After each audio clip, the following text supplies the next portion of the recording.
Hey everybody, it's Merlin the Mighty here. Hey guys. Joe is unknown some places, and I got Dan of Dan Reviews It here. Yep, how's it going? I'm going pretty well. Welcome back, dude. Thank you. Welcome back. I'm going to do this thing where I turn the camera off. Welcome back. What a show. Not yet. Welcome back, Cotter. Whenever, see, the Travolta, sad thing is, early Travolta. I'm like of that age where when I think of that reference, I just automatically go back to Weird Al. Which I don't know if you ever heard the song where he... What was the parody? He parodied Eminem's...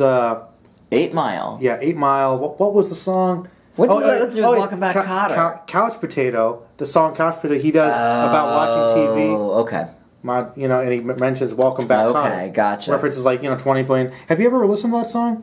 You should. No, I've heard it, but I haven't really sat with the lyrics. As a TV guy, I think you'd enjoy it. Okay. I do enjoy his TV parody. He had Ricky instead of Oh Mickey or something. He did Oh Ricky. Remember that one? He did. It's loaded there. And then he did the Bedrock Anthem. Mm-hmm.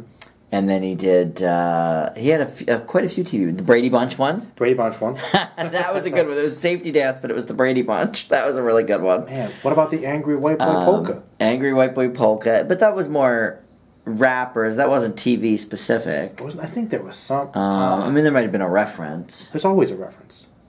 TV and food are his two go-tos. And Michael Jackson, I suppose, as a third. Do you know what my favorite parody of his is? Now, for the record, this could be a cast unto itself. This one's a bit disorganized. This is what happens when you and I get together, though. It's like anything goes. Topics are all on the table. We didn't really. I was very vague. There was zero plan to talk about Weird Al. By the way, yeah, this was new. It's new to me. Your favorite parody I'll of give you Weird a clue. Al? Okay, this isn't like in a song. It's one of his video type skit things. Semi-recent. Okay, but I'm pretty sure you've seen it. Wait, but it's not a song? No, it's actually a movie reference about music. I don't know that. I'm lost. Really? Well, I know his music. I don't know his obscure skits. I don't. I think it was on College Humor or something. Okay. He did the Whiplash skit where he flipped himself, and he put himself in place. Oh, I did see that actually. And he's like, "You're trying to get an Oscar?" He did that bleeding on the keyboard years and years ago. It must have been probably for the movie awards. Maybe it was for one of his own videos. But he did a Titanic parody. Really? With you know what? I think it was a Hanson video. And he did a Titanic parody. And it's been almost 20 years since I've seen it, so I don't really remember. I feel like maybe he plays the old woman. That would be great. In Titanic. I'll have to go back and watch it. I have a DVD of all his videos. Oh, really? Through, I want to say 2008. Although if it's a Hanson video, I guess it wouldn't be his video. We've gone down a hole here that I don't think anyone expected. All right. I'll tell you one of my favorite parodies, though. Please do. Just because it is so brilliantly well done, is the Trapped in the Drive-Thru. That is one of the most pitch-perfect, note-perfect parodies of anything ever. And it's so engaging, and it's 9.5 minutes long. It's epic. It's epic, and I just think it's brilliant. And, the thing about that is, too, because he did try to copy it even in terms of the length. Yeah. Comedically speaking, from a narrative perspective, he's able to really... It's a great story. It is a great story and it's as well. Relatable. Yep. I mean, everyone's kind of been there. Yeah. But he takes something so basic and makes it so funny and cool. I don't know. I like Weird Al. There's nobody cooler than Weird Al. They should do a doc on him. I hope they will. A real one. Probably one of ours. But yeah, Mr. Rogers. That's what happened to him. Still need to see that.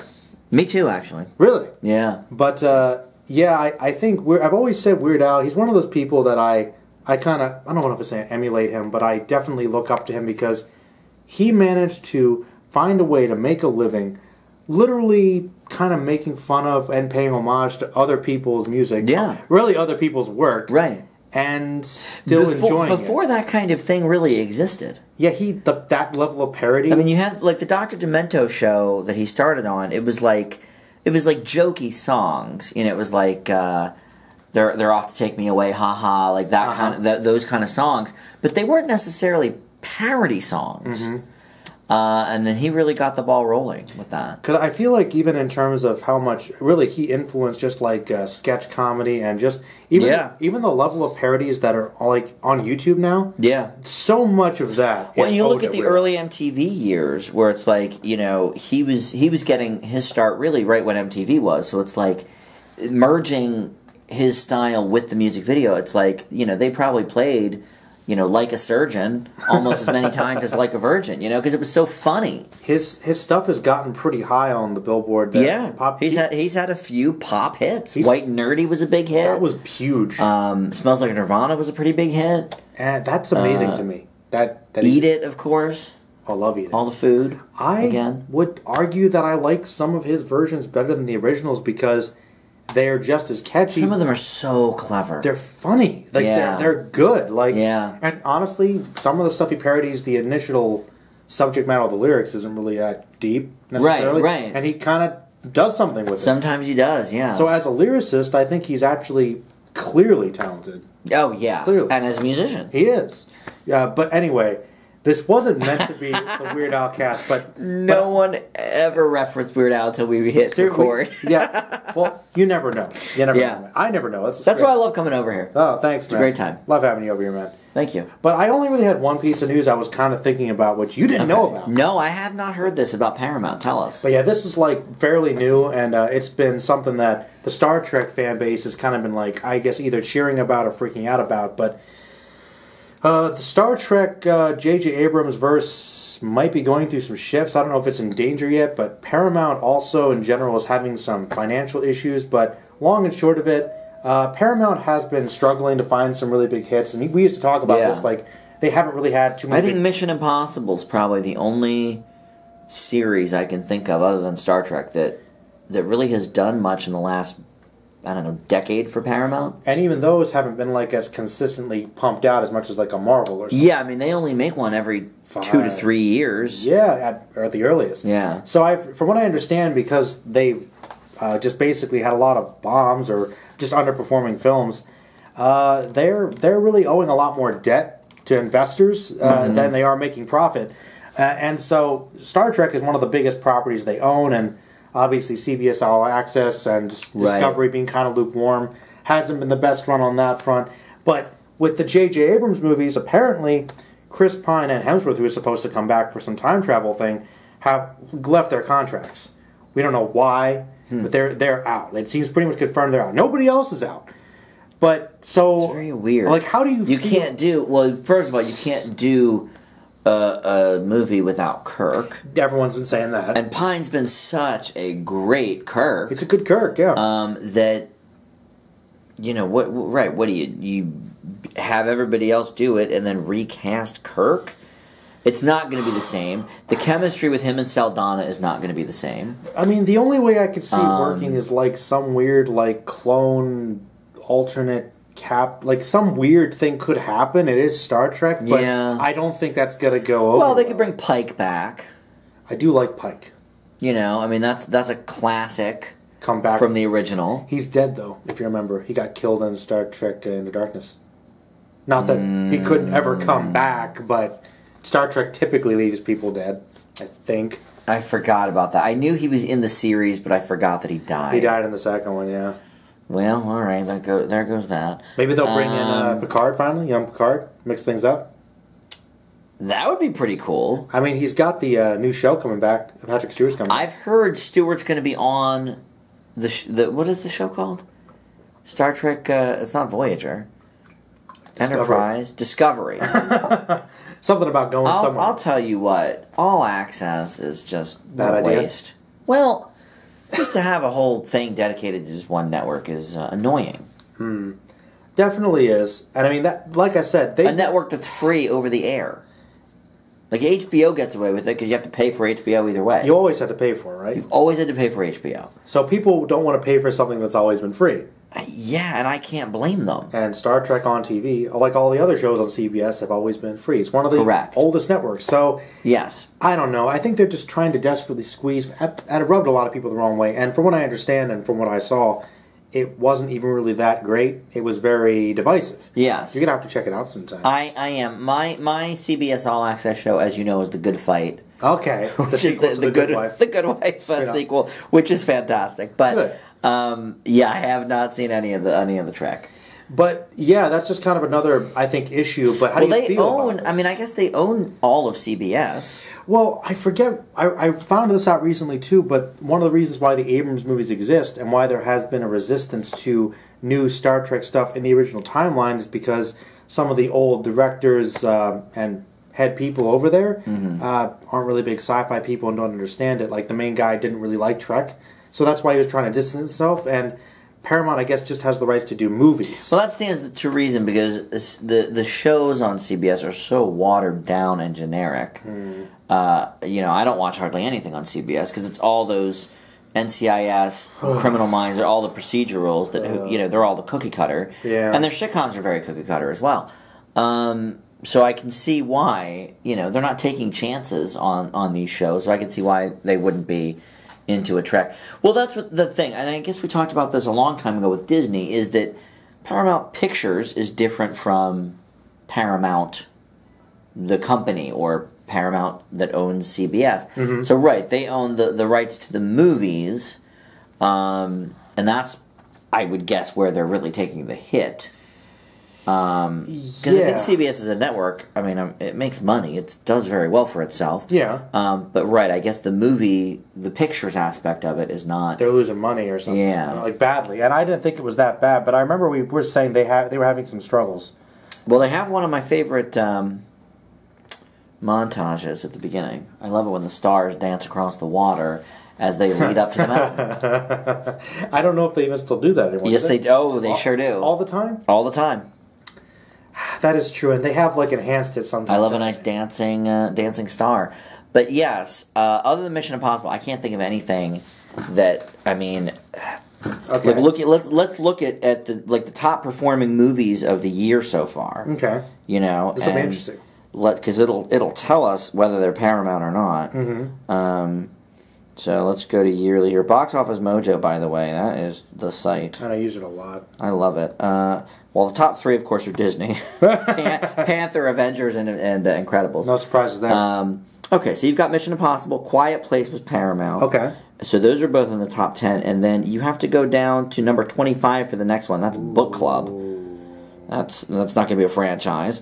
And then below that, number 43, Sherlock Gnomes. And that, I think, only did as well as it even did because there wasn't any animated movies out the first half of the year. Who had heard it was pretty bad. It was not good. Annihilation at number 51. Yeah, I mean, these are not... And I mean, that was not a hit.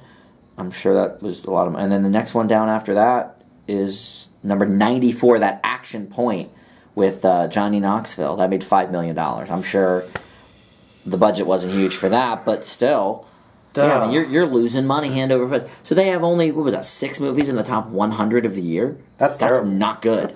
So there's only 5 or 6 major studios. So they want it. So they should have 15 to 20. They're losing competition big time. That is bad. Okay, That's horrible. Okay, so there's some more proof right there. They are. So, yeah. They're not doing well. No. So, I mean, obviously, I know that the Tarantino thing could still happen. That wasn't necessarily going to be the next one. But I still think that's a questionable, stupid idea. But okay. But I mean, I don't think that one's directly. Yeah, that wasn't going to be the next one. Anyway. That's going to be the following one. Right. So that might have been a different. Tarantino's last movie, I guess, if he sticks to the 10. Yeah, it would be right. I think that might be. Yeah, because he's got the one coming out next year with DiCaprio. That's right. What is that one? I haven't heard anything about it. I forget, but I think Charlize just signed on for it. What? Yeah. Well, I haven't heard anything about this. She's good. Yeah. But yeah, man, what do you think about the predicament of the JJ verse? Well, listen, you got to do something with Kirk in it. You can't have Saldana and Peg and Urban. I mean, they're all great in their roles. But first of all, you've already lost Anton Yelchin. Yeah. To one down. Yeah. And if Pine doesn't want, look, Hemsworth being out is whatever. They can rework the plot. Yeah. Pine being out though is big deal. Is a pretty big blow. Yeah. So I don't know. I mean, you're right. That's about their biggest franchise. So they have to do it, something. I guess. But what are you going to have the side? the Sulu movie or something. He should have gotten a show. I heard that. That could be a parody. George Takei wanted to do that. So you had Solo. And then you did Sulu. Hey, I'd see it though. The Adventures of Young Sulu. You joke, but I'm dead serious though too. I think people would see that. If Paramount was doing what Marvel was doing, that level of success, they would be pumping out every possible side thing they could. Yeah, really. But as you've seen, that hasn't done so well for Star Wars. Solo really scared them. Solo really pumped the brakes on a lot of things. Because there's too much Star Wars. Well, we all know that. We won't go on that. We all know that. We've already talked about that. But the thing I kind of thought, though, in the back of my mind was, okay, maybe this could mean that possibly, what if they decided, hey, it's time to just give in and let Disney purchase us? What if they finally went down that route? Because if they're in as much financial trouble as they say, maybe that'd be too obvious, but do you think that could eventually happen? We joke, but they purchase properties all the time. I don't think Disney could purchase just Paramount Pictures, though. Maybe the rights to Star Trek?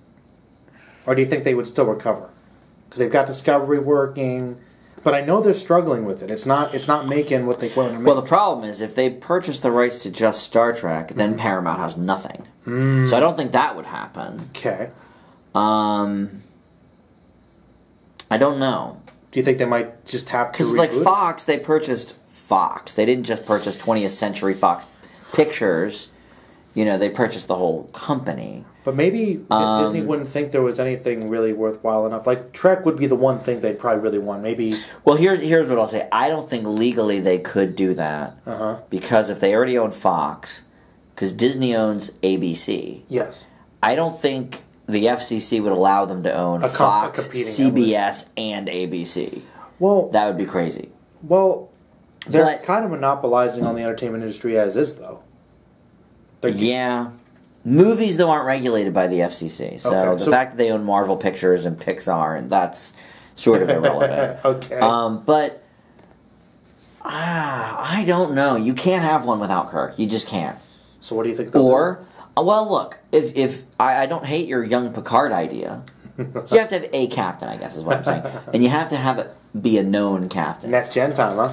Well, you put McAvoy in it. Crossover? As young Picard. He does the Patrick Stewart anyway. Sure. That's easy. Easy casting right there. Easy casting. All right. The guy likes a paycheck. He does. Yet I find he does not work just for paychecks. No. He seems to pick projects he's very interested in. He does, and he goes hey, you know what, man? Split. I think that might be Paramount. I think this Glass. I'm trying to think. What are all Shyamalan movies? They might be Paramount. I don't remember. I don't remember either.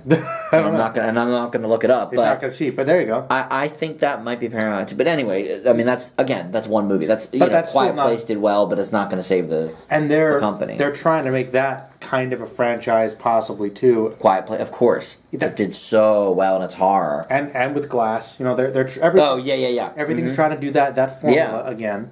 So I don't know. I think it's really weird. I don't mind young Picard. Your idea? I mean, if you're going to go for the other most popular... Bakula. No. What was he? Archer, yeah. I mean, don't get me wrong. I like Scott Bakula. I actually like some things about Enterprise, but no, that's not going to be their... Nobody's going to want that. I think if they can't get a Kirk, they get a Picard. I think you're right. Because do you see them replacing Chris Pine with another Captain Kirk? I don't. People don't like that when they do that quickly anyway. They'd have to put it on the table. Right. So no, unless he randomly goes back in, and this is all some weird stunt. And I just think the chemistry between him and Saldana is so good. Him and Saldana, not Quinto and Saldana. Even though they've got the romance. No. Please. Oh, you know what? I'm going off on a side trek right Although Quinto is very good as Spock. Yes, but that's not what I was going to say. Okay. As you know, I hate forced romances. Correct. Do you think that this was just a way to try to add sex into Star Trek, which I'd argue doesn't really need? Do you think that's just well, Star Trek has always been sexed up. Yeah. Because you had Kirk, then you had Riker, and then all the others. Yeah. I assume. Yeah. But I guess no real Well, there were romances, but you know, not in the old Trek. But not with each other. Not between crew members. The romances were Kirk banging the aliens, or you know, this person or this person. Oh man! So, and same with Riker. Yeah, Riker didn't get it on with people from the crew. Like they have like hints, like obviously with Troy, there was like kind of on and off. Yeah, there was a little chemistry there, but yeah, I mean, I think the collective has a great chemistry, and with already losing Yelchin. No, I don't think it's a publicity stunt. You think it might be for publicity? I'm just curious what happened, because I feel like he didn't seem like he hated doing them. That's like his biggest stuff. But maybe is that like living in someone else's shadow, trying to break away from it sort of thing? I don't know. Yeah, maybe. It's just strange. It's just a strange Well, look, move. and the other thing is some people don't like to do franchises. Mm. And he's already going to be in Wonder Woman 84. Somehow. Yeah. So... maybe he's like, you know what? I've done 3 of these movies. Franchises are more for the Saldanas of the world. Ooh. She only does franchise. I mean, she does Avatar, Star Trek, Avengers. You know, she only does franchises. I mean, I guess Columbiana could have been one if it was a success. I kind of like that. Which I liked. It was a good movie. But yeah, I mean, she likes to get paid. There's nothing wrong with that. But maybe he wants to break away and do more artsy stuff, like a real actor. Yeah, I mean, honestly, you know, a lot of the stuff I saw him in years ago was more. I don't know if indie, you know, but less mainstream certainly. Okay. Even something like that Finest Hours movie he did, even though that was for Disney, that was clearly not a franchise picture. No. You know, it was more of a prestige film. But not the Prestige. No, not obviously. The Prestige. But not even Prestige-like, really. No. And you know, he's done stuff like that. He did that one with Elizabeth Banks where he was like the. What happened in that? The kids weren't there. It was called People Like Us, I think. I don't know. But it was like a family, like, drama picture. You know, but then lately it's been all of the blockbusters for him. So maybe he does want to break away from that. I honestly, it surprised me. I thought it was just weird and there's no, like, comment about it. Yeah, it is weird. So we might learn more, but I just thought that the future of those movies is...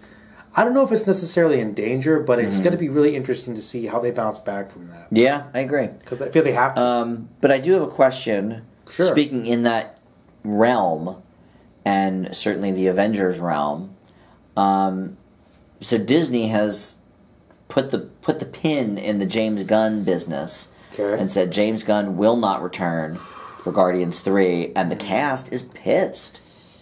I believe Saldana included again to bring her in. Drax the Destroyer. He said Batista has been very vocal. Batista's like by saying I will. Well, he finally said first he said he won't do the movie, and then he said, "Look, I will do what I'm contractually obligated to do, but nothing more. I'm pissed." You know, that tells me things like he's not going to do press tour. Not promote it. You know, he's not going to promote the film. He's not going to talk about it on his Twitter, which has millions of followers. He's WWE. How will he, how will this affect his performance? He's probably going to phone it in.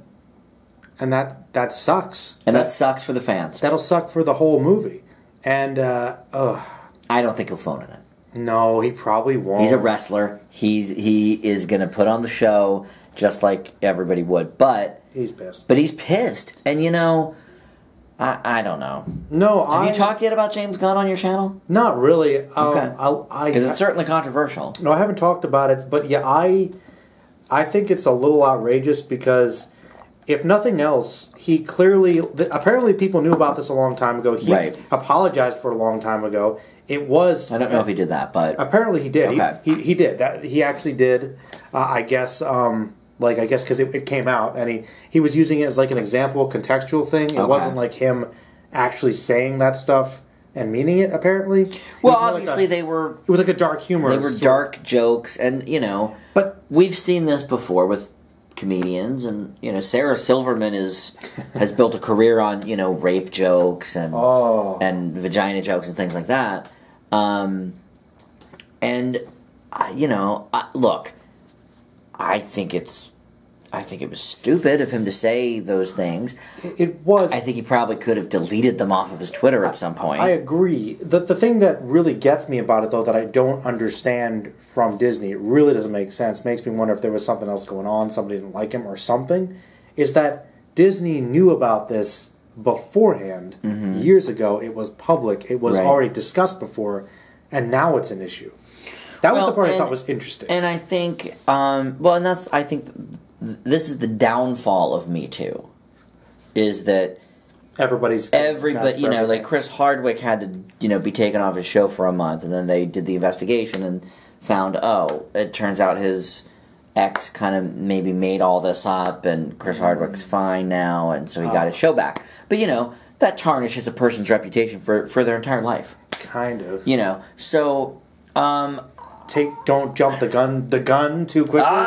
Don't jump the gun. There it is. Don't jump the James Gunn. Well, it's like anything else, even legally speaking, it's, what is it, innocent until proven guilty, right? Yeah. So, I mean, like... Supposed to be. Supposed to be. So, in public opinion, yeah, but, like, really, let the show finish or the season finish. I don't know. Well, and Disney has some issues now because people that have worked with them are stepping out and saying, wait a second. I don't know if you saw, Bobcat Goldthwait, who is he was in the Police Academy movies, comedian from the 80s and 90s, but he was in some ride at Disney World. I don't know if it was a Lion King ride or something, but he did a voice, and he released a statement saying, like, hey, Disney, like, if you're going to fire James Gunn over this, take a look at some of my old tweets, like this and this and this, and please take my voice and likeness off of your ride. Sarah Silverman's another one. She's in Wreck-It Ralph.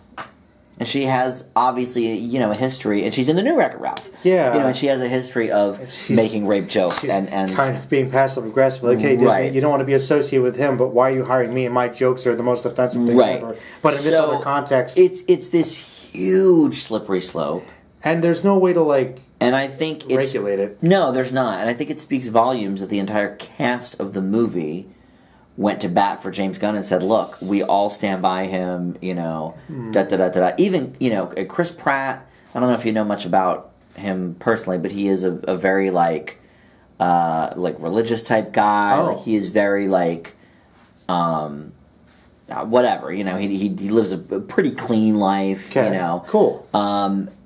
And so he took a few days, to ruminate on the whole thing, but even he tacked himself out of the statement and said, look, wow, this is not how I feel well, that's got to should be happening, some weight. I know, and also all the fan petitions, but it doesn't for some reason.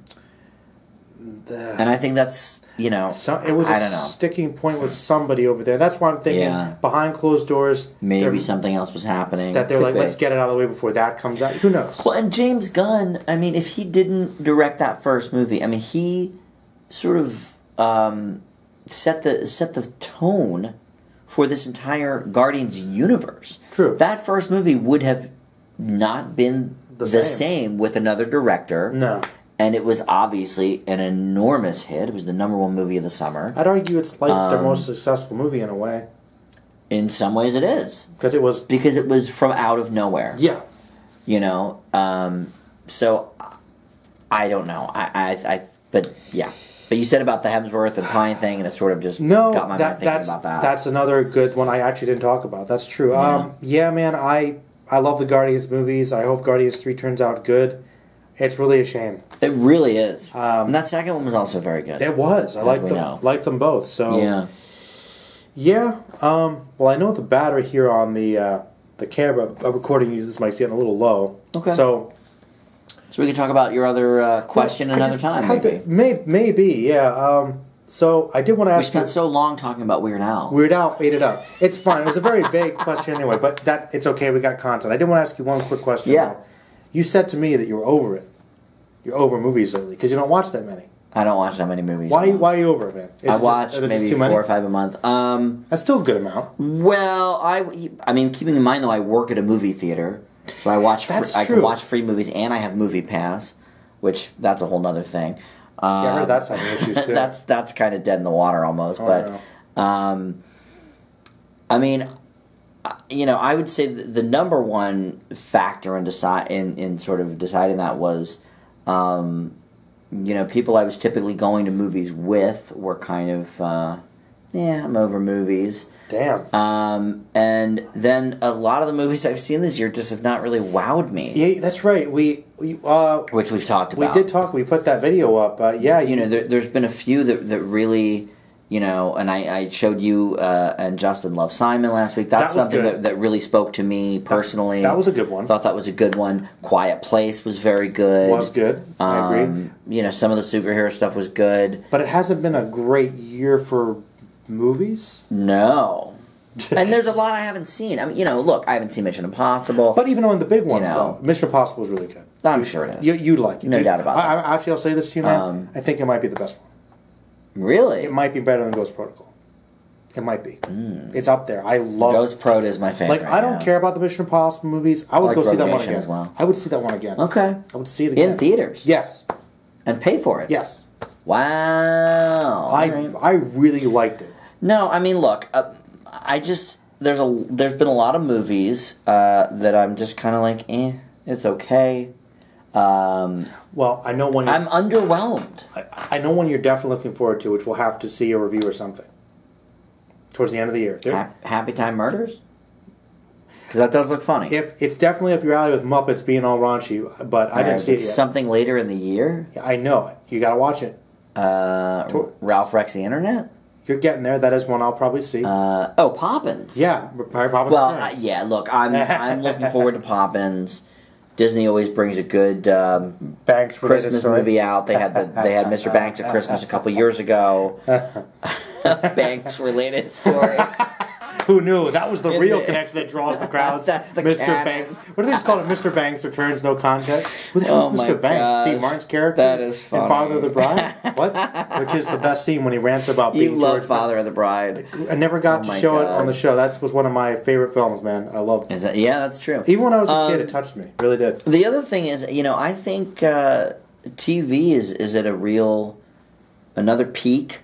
I find a lot of TV shows that I'm liking more and more, and even if I don't get out to the movies to see something, I don't really Redbox it. I'll try. Look, I'll do what I do every January and try to catch the top at least 100 or 150 movies in terms of box office take. So I'll watch 2 or 3 movies a day for like a month to catch up. But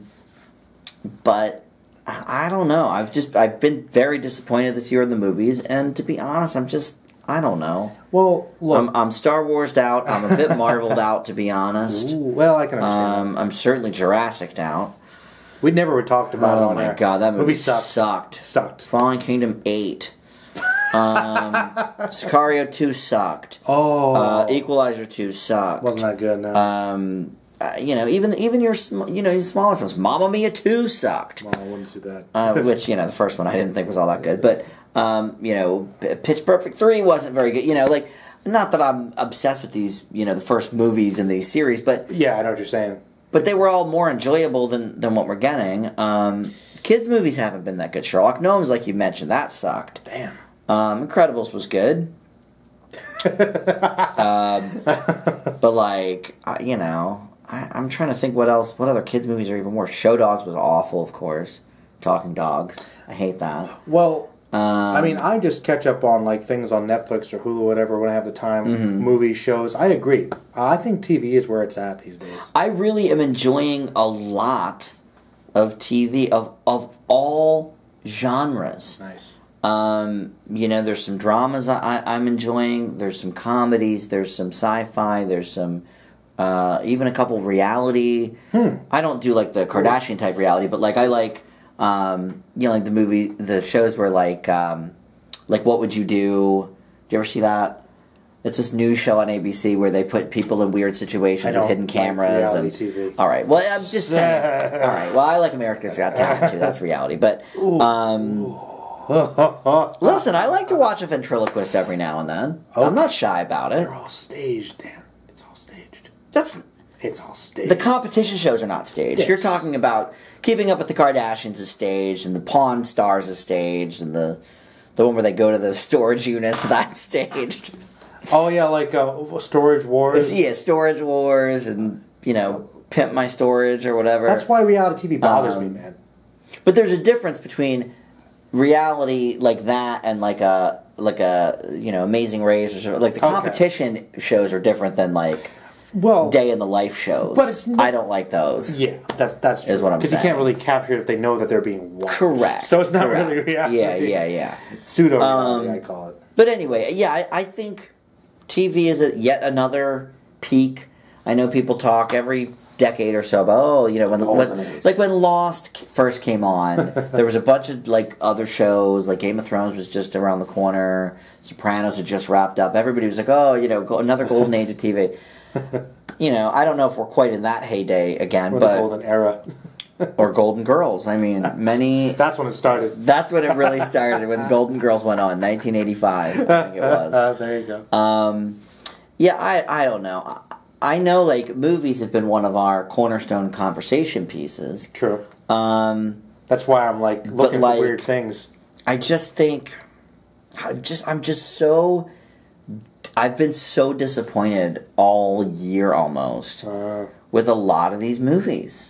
I still never saw Solo. Well, this is the thing. Well, that's fine. Come on. But, look, man, just because for various factors, I'm just trying to aim for the ones I really want to see. Yeah. And even sometimes I've been disappointed. I wanted to see Sicario 2 and Equalizer 2. They were both bad. They were both bad. Yep, they were both bad. They're both not that good. So I'm like, I've been genuinely disappointed by movies I actually wanted to see. Mm-hmm. Which is rare, because I usually have some idea.